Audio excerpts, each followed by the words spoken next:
Olá pessoal, tudo bem? Nossa entrevista de hoje é um bate-papo extremamente interessante envolvendo a ciência da física, né?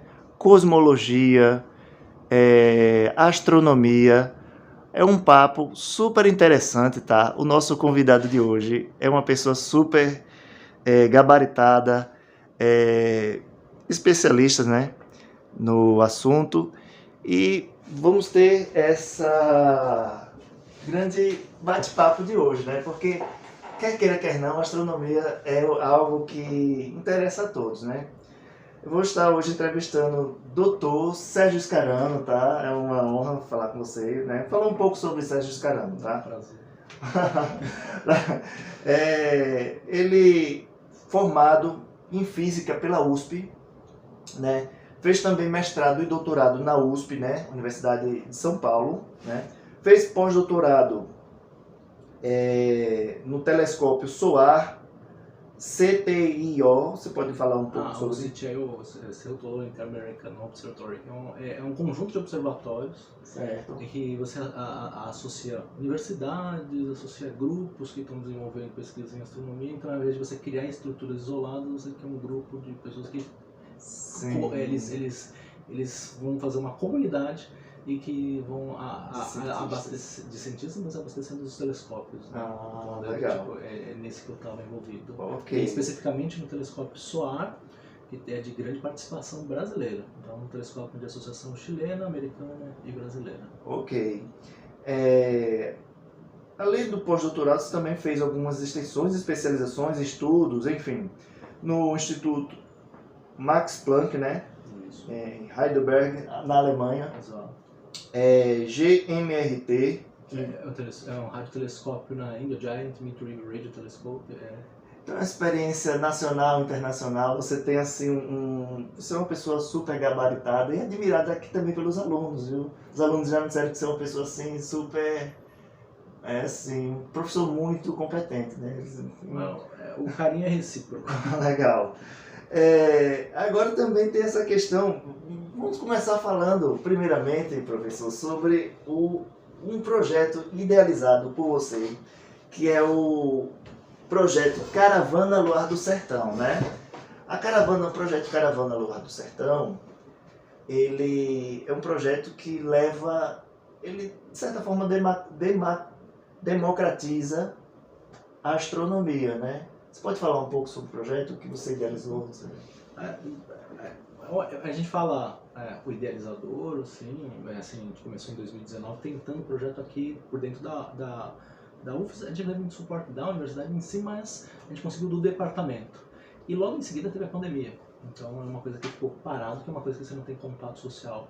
Eu tinha me afastado para pós-doutoramento, também fiz um outro pós-doutoramento que a gente ia trabalhar em Bordeaux, só que com distanciamento eu acabei ficando em São Paulo. E eu retomo esse projeto em 2022, porque era quando eu estava completando os 50 anos da última viagem do Homem à Lua.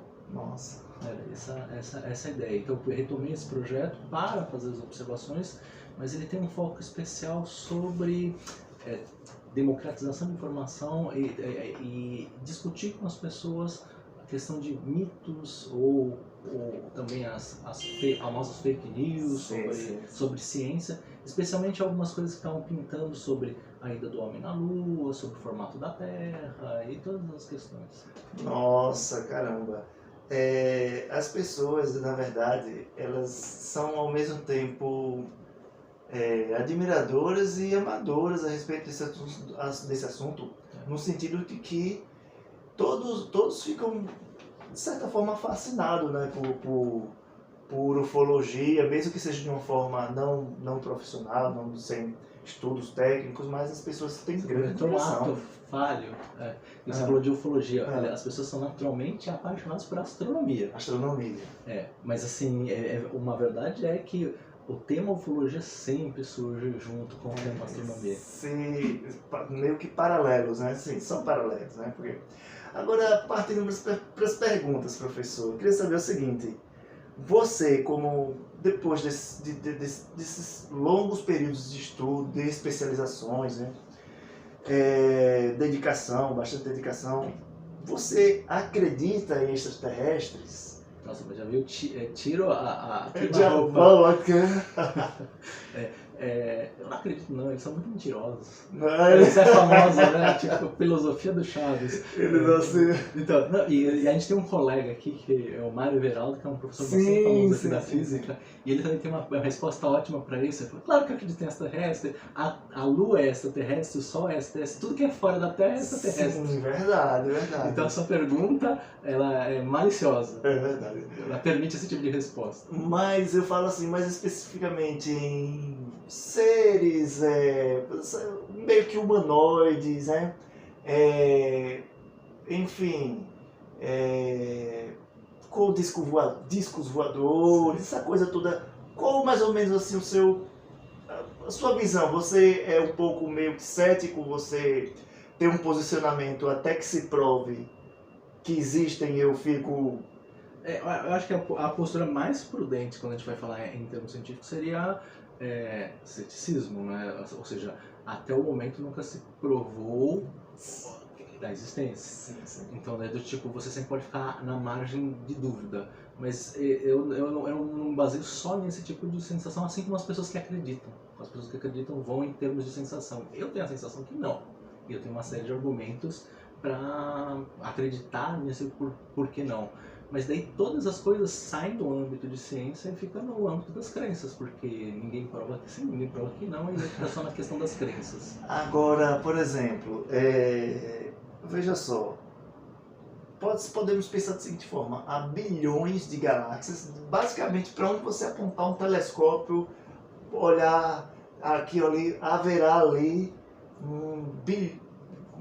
galáxias, né? Para lá outra galáxia, então existem bilhões de galáxias, veja só.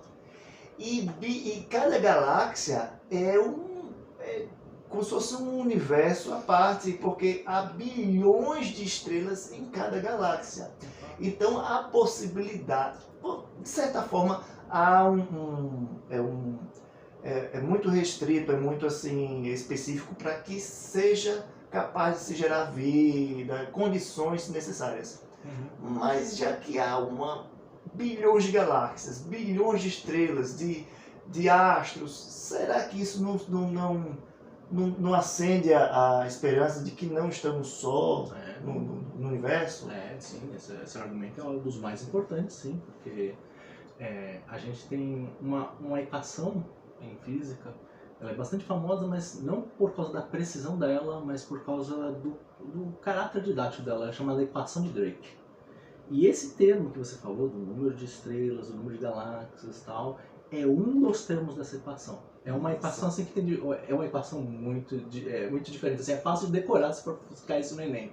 Porque é o produto de uma coisa, produto, só multiplicação. Nossa! Só que é interessante, eles são produtos de probabilidades. Então, de fato, se você pega um número grande numa probabilidade, o resultado final é grande. Se você considera só um termo, o número. Mas existem milhões de outras variáveis que elas diminuem a probabilidade. Ou seja, e o pior da probabilidade, quando você multiplica probabilidades, elas vão diminuindo a possibilidade de detecção. Então, de fato, quando a gente está falando sobre probabilidades, e agora não da questão humanoide ou de visitas extraterrestres, como você falou, mas de vida, ela é um ramo de ciência que é feita inclusive aqui na Universidade Federal de Sergipe. A gente tem colegas que trabalham com isso, que publicam isso num tema chamado astrobiologia. Astrobiologia. E o legal, a interdisciplinaridade dela, a gente teve até alunos da biologia, muito queridos, que vieram fazer disciplina aqui com a gente tem alunos muito interessados nisso, tem a disciplina optativa para se fazer sobre isso, com as pesquisas sobre essas possibilidades, né, de vida. Sempre assim, existe o ideal de se encontrar uma vida que reflita o que nós somos aqui na Terra e em outros lugares, e sempre se fala das probabilidades sobre isso, mas a questão é que também se aprende quais são as outras partes das equações que atrapalham a probabilidade de identificação de vida ou da existência dessas vidas. Ok. Professor, será que no futuro próximo, em breve momento, ou daqui a algumas décadas, ou séculos mesmo, Será que poderia se tornar possível estarmos habitando, por exemplo, a Lua, Marte, enfim, alguns satélites ou alguns outros planetas? Há já algum desses planetas ou astros que tem condições assim próximas ou que tenham algumas condições de serem adaptadas? Oh, Anderson, eu agradeço demais essa pergunta. Tem tudo a ver com o projeto. Nossa. Absolutamente tudo a ver. Porque são questões que aparecem das pessoas, no público geral, para falar sobre esse tema. Essa questão sobre habitabilidade é uma das coisas que surge. E um dos mistérios que as pessoas acusam que o homem não foi para a Lua é porque ele nunca mais foi. Sim, foi uma vez. Esse é um erro. Ele não foi uma vez, foram diversas vezes, entre 69 e 72. É que as pessoas gravaram o momento histórico da primeira ida, mas isso foram diversas vezes. E ficou tão corrente essa ida que o próprio público americano já não estava valorizando. E é muito, muito caro você mandar pessoas para irem e voltarem para a Lua, sendo que você tem tecnologia robótica, tecnologia automatizada, hoje com inteligência artificial, para tomar decisões e fazer a melhor pesquisa no local sem arriscar a vida das pessoas. Ou seja, os custos ficam muito menores. Então, por isso, assim, esse é um dos fatores que se congelou a questão da ida do homem para a Lua. Tem mais, né? Você está falando de outros lugares. Você falou uma coisa bastante importante. Não só a Lua, mas você falou outros planetas, ou luas desses planetas. Fato, porque nas pesquisas se identificou luas com potenciais para possuir elementos de vida. Inclusive, era muito famosa uma das luas de Saturno, chamada Titã. Identificaram um ciclo que é diferente do ciclo da água, mas é um ciclo de metano. Titã? Titã é o nome dessa lua. E aí se acredita que você poderia criar um ciclo que possibilitasse a vida, porque tinha a atmosfera, evidente, não como a nossa, mas muito parecida com a atmosfera primitiva da Terra. E daí, de repente, você poderia ter algum tipo de vida microbiótica. Compreendo. Não necessariamente avançada. Daí você me falou uma coisa que se tornou um desafio nas últimas décadas. Vocês devem já ter ouvido falar sobre Elon Musk. Sim. Né? E daí, assim, tipo, ele se promoveu demais com algumas coisas que ele fez. Ele tem a Tesla, ele tem também desenvolvido as primeiras viagens particulares de foguetes para enviar, inclusive o desenvolvimento de tecnologia disso. E um dos objetivos dele é colocar o homem na Lua, assim, em pouco tempo, nessa escala de tempo que você mencionou. Eu te digo, Anderson, uma coisa. Nunca o desafio foi tecnológico para enviar o homem para a Lua. Não existe falta de tecnologia para enviar o homem para a Lua ou para Marte. Nunca foi esse problema. É uma questão, então, fisiológica. Fisiológica. Assim, ou seja, você sujeitar pessoas a viagens longas, no espaço, sem gravidade, com questões de autossustentação, você tem que manter ciclos de água, ciclos de alimentação por longos tempos. Isso daí é muito desafiante. E é uma das partes que na NASA se pesquisa. Se pesquisa não é só os astros, o que você faz, por exemplo, como foguetes ou naves espaciais. Você pesquisa toda a questão psicológica e fisiológica envolvida nisso. Ou seja, as condições para que as pessoas se mantenham lá por algum período, né? Por algum período. Ou seja, você sabe que o tempo que as pessoas ficaram na Lua, quando foram, ao redor de 5 dias voltaram, porque a Lua tem condições absolutamente inóspitas. Porque uma das coisas que a gente trabalha no projeto é que muitas vezes as pessoas não sabem nem as razões das fases da Lua. Um mito, por exemplo, que surge disso, você já deve ter ouvido falar sobre o lado escuro da Lua. Sim. Ele é até famoso num disco que é do Pink Floyd, The Dark Side of the Moon. É assim, um fantástico disco, mas ele contém um erro físico gigantesco nesse título. Não existe lado escuro da Lua, existe um lado oculto. Ou seja, aquele lado que nós não vemos também é iluminado em alguns períodos. Com certeza. E o lado também que nós vemos também em alguns períodos não recebe luz. Pega os dois extremos. Você pega assim, a lua cheia é o momento que o sol está iluminando a face da lua inteiramente. Sim. Mas a lua nova é o momento que a gente está, se pudesse ver, estaria vendo a sombra da lua. Sim. Então aquela parte que era da frente, pra gente agora virou a parte sombreada. Então não existe o lado escuro. Só que nesses extremos você pode passar de menos 100 a mais 100 graus Celsius bastante. E aí, ou seja, isso em termos de estudo de vida, de qualquer vida limítrofe, que a gente chama, vida limítrofe, acaba não atendendo condições para sobrevivência. Então você pode criar toda uma condição carérrima, muito cara, para que as pessoas sobrevivam por 5 dias. Então você faz uma viagem, uma viagem do tipo de 6 meses até Marte, deixa 5 dias e volta, para você ter as condições, a não ser que você recrie as condições como você falou. Compreendo. O que você acha sobre, por exemplo, agora uma coisa também que eu acho assim polêmica e de que certa forma está ressurgindo, eu vou dizer assim, não ressurgindo, essa teoria, não sei se a nomenclatura mais apropriada seja essa, mas eu vou dizer assim, essa ideia, esse segmento de pessoas que pensam dessa forma e que defendem isso assim, de uma forma até apaixonada, às vezes passa um pouco do lado racional, mas sobre a teoria da Terra plana, né? Veja só, às vezes acho um pouco engraçado falar sobre esse assunto, mas veja só, eles têm uma linha de defesa, alguns questionamentos até que poderiam ser melhor explicados ou até estudados, mas eu penso o seguinte, né? Olha, o Sol ele é uma esfera redonda, a gente nitidamente percebe. A Lua também, né? Inclusive, quando nós vemos aqui a eclipse lunar, né, que é a sombra da Terra se projetando sobre a Lua, a gente percebe, é quase como se fosse uma prova incontestável de como a Terra é redonda e esférica, o formato dela. Porque a sombra da Terra, quando se projeta na Lua, ela demonstra ser redonda, uma esfera, né?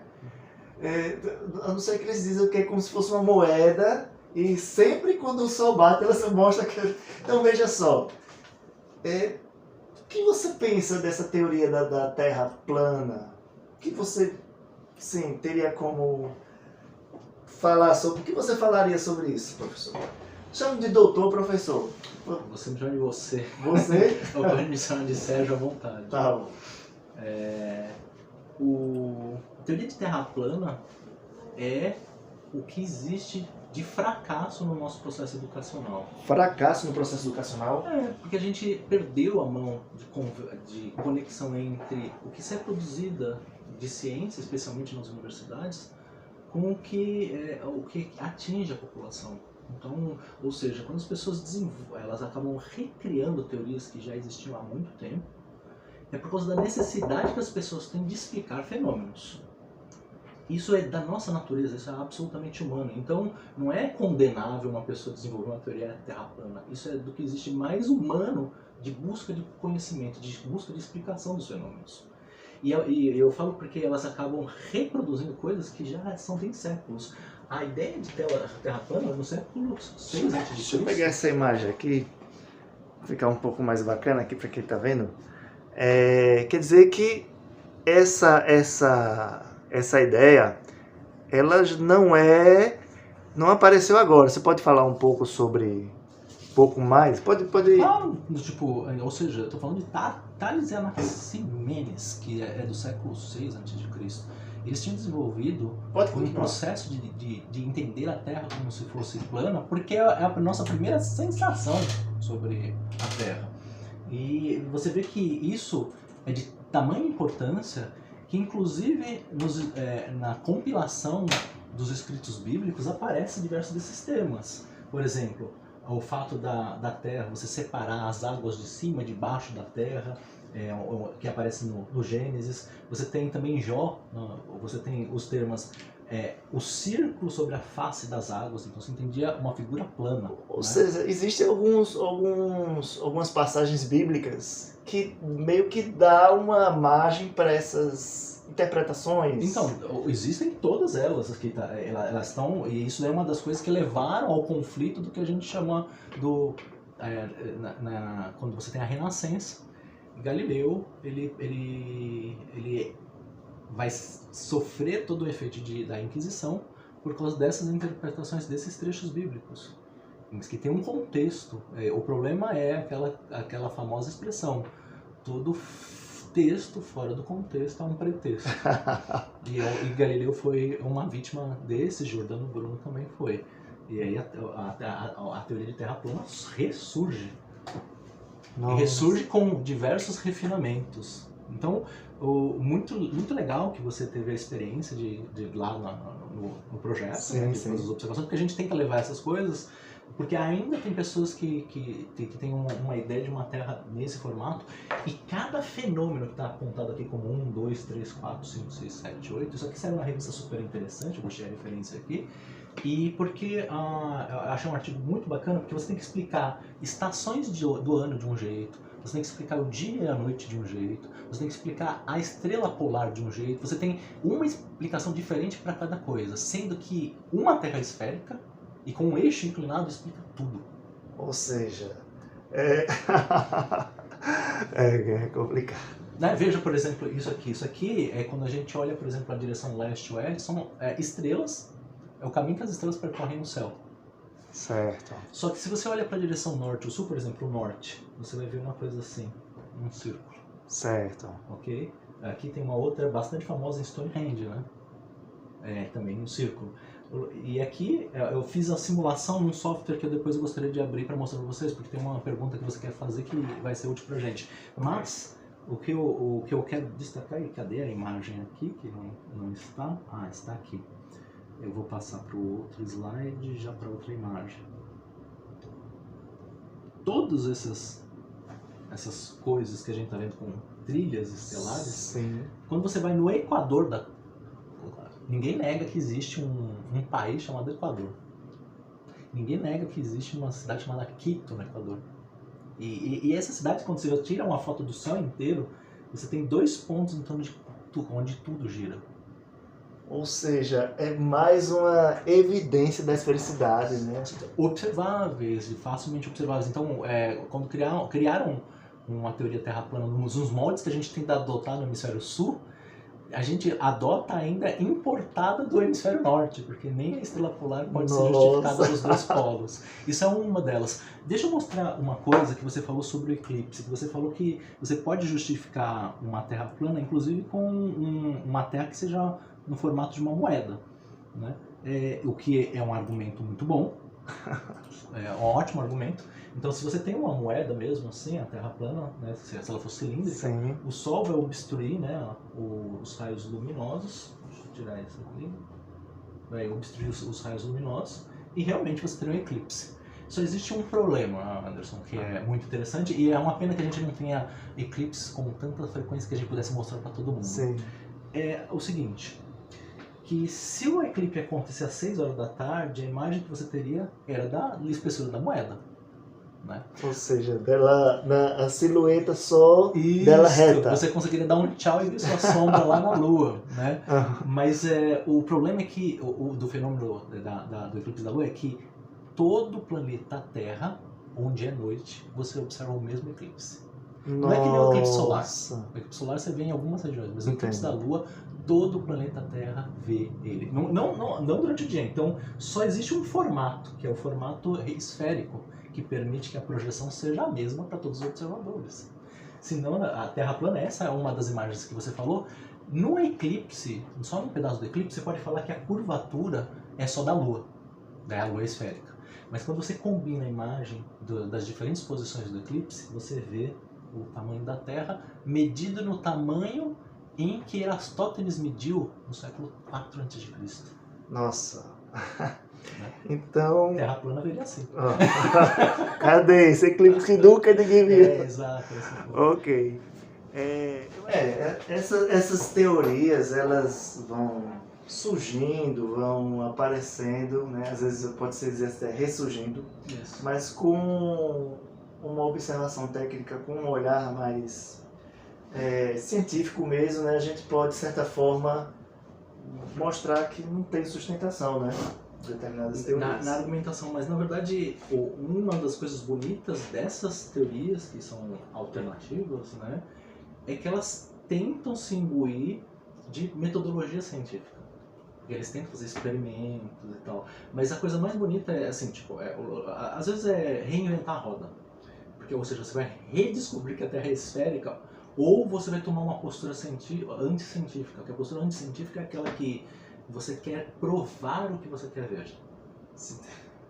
Todo cientista, mesmo quando ele faz a ciência mais tradicional e formal possível, ele tem paixões. E às vezes ele Preferências, quer ver. né? Mas uma coisa que mesmo que você tenha paixão ou preferências, um cientista está fadado a que o experimento derrube completamente a paixão dele. Ou seja, ele tem que ter a responsabilidade humildade de compreender que nem sempre aquilo que ele prefere que fosse Isso seria ideal.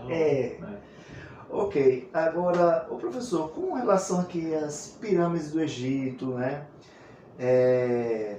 Muito se diz, né, que elas foram construídas, né, edificadas de uma forma, de uma maneira, né, que devido ao grande peso de toneladas, né, e a forma com que elas foram sobrepostas e a um espaço mínimo ou quase inexistente ali entre umas e outras, meio que uma perfeição, né, de encaixe, de edificação, construção, que desafia, de certa forma, as tecnologias atuais e contemporâneas. E até o formato com que elas ficaram alinhadas, né? Então, fala-se, né, que a respeito da a sua referência com relação à constelação de Órion, né? O cinturão de Órion, né? Sim. Talvez isso não fosse não ser uma prova, mas ao menos uma evidência ou algo que nos deixasse, ao menos com uma pulga atrás da orelha. Será que isso não dá margem a pensarmos que já houve visitantes aqui que trouxeram tecnologias que tornaram esses feitos possíveis, já que faz tanto tempo que isso... O que você acha? Pulga atrás da orelha é o que move ciência, tem que ser assim. Tem que mover ideias e mover você na direção de tentar responder as perguntas que surgem. Então, é nada mais natural do que criar teorias. O lance é que a gente tem que ter humildade de que teorias não se provam, você descarta. Você pode descartar. E o interessante disso que você falou, é bastante atrativo. Coloquei aqui também um softwarezinho que a gente usa para explicar coisas do céu. Deixa eu ver se eu consigo pôr. Especialmente para o ouvinte entender o que a gente está falando da constelação de Órion. Ela é muito famosa e uma das coisas famosas na constelação de Órion... Professor, eu vou desligar a luz só para a gente pegar um pouco melhor essa tela, pode ser? Pode ser. Só um segundo. Essa. Pode. O que é conhecido como Cinturão de Órion. Cinturão de Órion. É a nossa famosa Três Marias. Três Marias, sim, verdade. Na nossa cultura, assim, diversas culturas tiveram... E mesmo assim, quando eu falo nossa cultura com referências ao que foi criado e desenvolvido ao longo das gerações, desde os caldeus, que chegaram por nós por meio dos europeus. Nem acho que é algo europocêntrico, como às vezes alegam. Na verdade, é simplesmente uma herança histórica da astronomia. E que às vezes sobrepôs alguma herança que era indígena. Os indígenas também colocam isso como uma posição importante no céu. Sim. Né? Mas o ponto que a gente está falando é que existem teorias que tentam explicar os alinhamentos das grandes construções e tal. O fato é o seguinte, essa estrela, na época atual, especialmente as estrelas das Três Marias, quando elas nascem e se põem, vocês podem ver que elas nascem e se põem exatamente na direção leste-oeste. Agora. Então, naturalmente, ela é referência, ela pode ser confundida com uma referência no céu para algumas construções. Por quê? Porque tanto no hemisfério norte quanto no hemisfério sul se constroem casas orientadas segundo a rosa dos ventos. Nossa. Existe um fenômeno muito interessante que aconteceu quando os europeus vieram pro Brasil, porque eles construíam as casas voltadas para o sul. Por quê? Porque é a direção de onde vinha o sol. E esses meus europeus, quando eles migraram para cá, continuaram construindo as casas para o sul, mas daí tinham todas as roupas mofadas, porque a gente precisa apontar as construções para a direção norte. Eles não têm a mínima ideia da constelação de Órion. Eles não têm a mínima ideia talvez das orientações geográficas. Mas eles sabem onde está vindo o sol e onde ele está se pondo. E aí, ou seja, culturalmente você passou a ideia de construção das casas orientadas na direção norte e sul para resolver esse problema. Mas eu até preparei um slide especificamente para essa questão que você falou, porque essas simulações que a gente usa, essa é uma da terceira revolução científica. Porque o lance é que você usando computadores, às vezes você pode abrir mão de fazer certas observações e fazer testes de certas expressões por meio de modelos. Isso é um modelo do céu. E ele é tão válido quanto o seguinte: você pode voltar no tempo e avançar no tempo. E o céu não é estável no tempo. Ele muda no tempo. Ou seja, as estrelas elas têm uma determinada localização, mas há uma certa alteração, uma variação. Elas mudam de posicionamento ao tempo num fenômeno chamado precessão. Que é Precessão. Precessão. A cada 26 mil anos ele vai dar uma volta inteira no céu. As constelações elas podem mudar, inclusive, de norte para sul. Nossa. Periodicamente. E aí, ou seja, vai mudar a orientação. E é aí o que eu preparei aqui para você tem a ver com isso, porque você falou da orientação do cinturão de Órion. Sim. Em relação às 3 grandes pirâmides. A gente já volta para a questão da construção delas. Certo. Eu vou colocar aqui o slide. Certo. Se você quiser, você pode até dar um zoom a mais ou menos. Eu não consigo. Tudo bem. Aqui é só na tela mesmo. Ok. Eu acho que as pessoas que acreditam nas pirâmides também acreditam no Google Earth, de conseguir tirar imagens por satélite, ver. Aqui a gente está vendo a construção que por milênios foram as mais altas, 145 metros. Né? Essas são as grandes pirâmides, as famosas pirâmides. Certo. E eu queria mostrar que houve um cara, um alienígena, e que ele promoveu uma coisa que nunca tinha sido feita nos milênios anteriores, até muito próximo da época de Cristo. O que eu queria mostrar é esse famoso alienígena chamado Tales de Mileto. Tales de Mileto. Ele é grego. Sim. De Mileto. Sim. Mas o Egito existiu como civilização alguns milênios antes. Certo. Inclusive com as construções das pirâmides. E sabe um desafio que existia na época? É saber o tamanho da pirâmide. Ninguém sabia a altura da pirâmide. Ninguém sabia o tamanho. Ou seja, por milênios. E ele chegou e propôs um método. Eu discuto um pouco esse método, mas usando a geometria, mas com um raciocínio muito simples. Óbvio que precisa ser aperfeiçoado, mas vou passar esse raciocínio simples para você. Ok. Que é o seguinte: ele falou, existe uma hora do dia que a minha sombra tem meu tamanho. Sim. Basta eu medir a sombra da pirâmide que eu vou saber o tamanho dela. Verdade. Não é? Ou seja... Por que eu estou fazendo essa analogia? Porque existem coisas... Uma dedução bem racional e que levou milênios. Através do nosso raciocínio, nós chegamos a poder averiguar, né, validar coisas que de outras formas a gente não teria acesso. Esse ponto, na verdade, não que não teria acesso. A gente teve. Mas eu falo assim, precisou de um insight. E na verdade uma pequena ideia muito simples revoluciona. É que a gente pensa que a humanidade caminha com passos muito pequenos. Às vezes a gente tem coisas que são absolutamente revolucionárias. O modo como ele fez isso, sim, a ideia, revoluciona. Você muda a perspectiva das pessoas. E daí você não precisou de um OVNI carregando as coisas, um alienígena trabalhando pra gente. Você precisa desses insights. Mas existe uma coisa pior. Assim, é que a gente pode perder essas coisas no tempo. A missão Apollo, que é uma das que eu falei que é referência do nosso projeto, e que vai extrapolar agora para as missões Artemis, ela é uma missão que ela foi feita há 50 anos atrás, e as pessoas que trabalhavam nessa missão estão morrendo. E as pessoas perderam a tecnologia que elas usaram para enviar o homem para a Lua. Nossa. Estão perdendo essa tecnologia. Elas estão reaprendendo ou redescobrindo do zero. Então, quando você fala assim, as construções das pirâmides, elas são um desafio, porque envolve blocos de muitas toneladas, e é um fato, o transporte delas é um desafio de engenharia. E me diga uma coisa, você é mais novo do que eu, você sabe o que é um disco de vinil? Disco de vinil. Eu não queria, não querendo assim. Eu vou dizer assim, eu sou muito, muito, muito jovem, ambos somos, tá? Mas, de fato, eu conheço o que é um disco de vinil. Você acredita que tem gente que não conhece? Sabe, verdade. tem gente que não conhece que é uma fita cassete? Isso. E, na época eram revolucionários. Na verdade, hoje podemos dizer que até um CD que é um pouco mais moderno, que é mais moderno, algumas pessoas já não conhecem. Justo. A tecnologia pode ter tempo de vida. E de repente as pessoas... Ela pode ser absolutamente revolucionária numa certa época.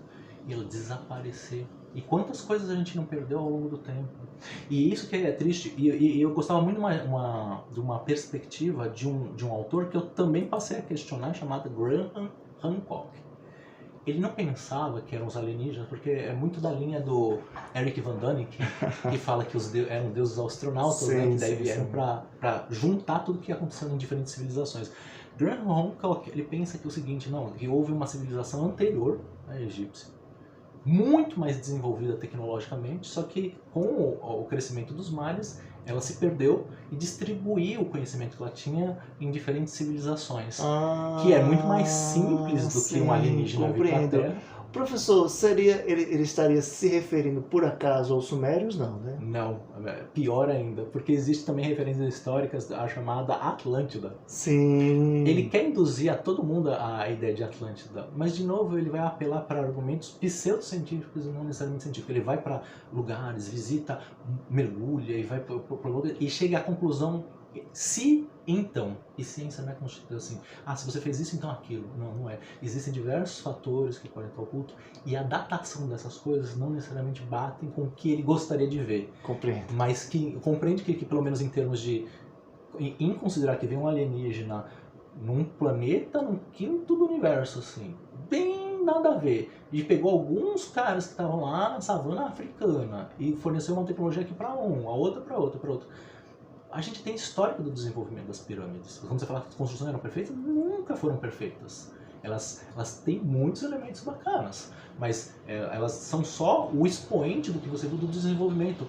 As construções começaram por mastabas, que eram assim, umas construções com pedras e que não tinha a perfeição que a gente fala. Eles aperfeiçoaram com o tempo e isso demorou milênios. Ou seja, é como se, de certa forma, mostrasse que foi algo que foi havendo um melhoramento, uma evolução, ou seja, é como se não fosse uma tecnologia, de certa forma, evidenciando que não foi uma tecnologia que veio pronta, né? É isso mesmo. E daí, por isso que eu falo assim, avançando aqui, eu pus aquela imagem das pirâmides do Egito, porque daí eu fiz uma simulação, pegando o cinturão de Órion, quando ele passasse por cima. Sim.